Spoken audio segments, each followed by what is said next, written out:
Salut tout le monde!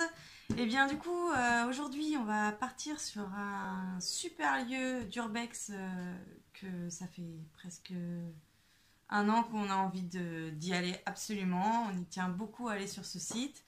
On s'est beaucoup renseigné pour pouvoir y aller, parce que c'est pas une chose très simple forcément.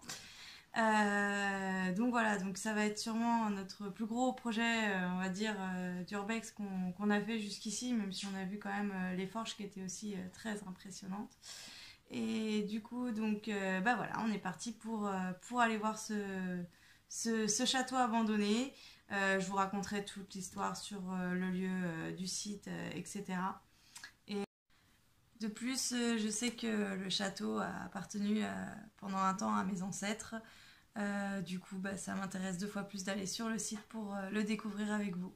Donc, bah, c'est parti. Puis, bah, je vous dis bonne vidéo. Et puis, n'hésitez pas à vous abonner, à nous donner des avis, des commentaires et des j'aime. Allez, à plus!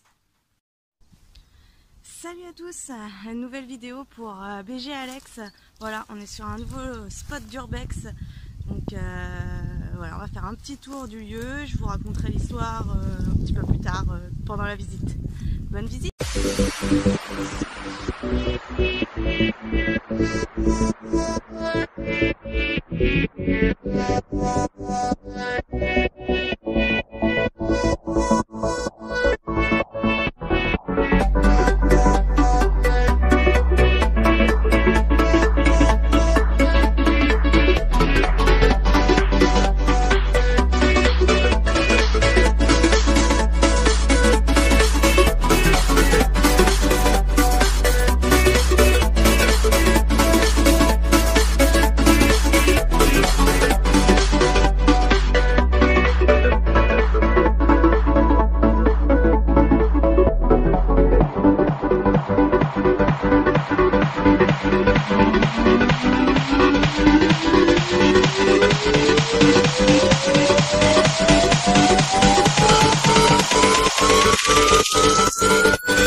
Alors voilà, du coup pour la petite histoire de ce qu'on vient de voir, tout simplement c'est donc un château qui a été abandonné.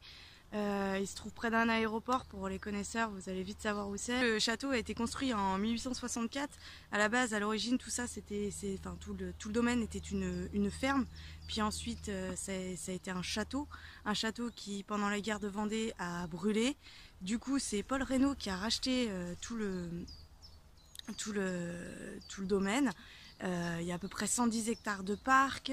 Paul Reynaud en a fait un château, enfin du moins une belle demeure, parce que c'était plus trop appelé un château, mais c'est resté une très très belle demeure.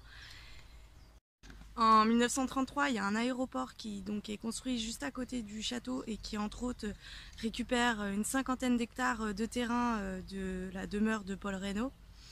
Du coup, suite à ça, donc il y a bien sûr la succession de Paul Reynaud avec sa fille, donc qui habite le château pendant plusieurs années. Et c'est en 1940, pendant la Seconde Guerre mondiale, qu'elle fut délogée, puisque les Allemands réquisitionnèrent le château vu qu'il était un endroit très stratégique pour les militaires et entre autres pour la guerre avec l'aéroport à côté.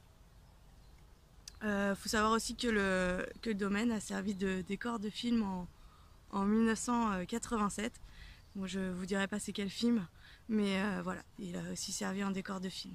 Donc voilà, donc le château a priori a subi un autre incendie bien plus tard, bien après la Seconde Guerre mondiale. Aujourd'hui, il est laissé à l'abandon. Donc bon, on a pu voir quand même qu'il était quand même pas mal conservé. Il sert de terrain militaire aujourd'hui, donc peu de tags, même si on en a vu un petit peu pendant la vidéo. Abonnez-vous à notre page puisqu'on commence à être assez actifs, donc BG et Alex. Et n'hésitez pas à aller voir ce qu'on fait et sur les autres vidéos aussi. À bientôt!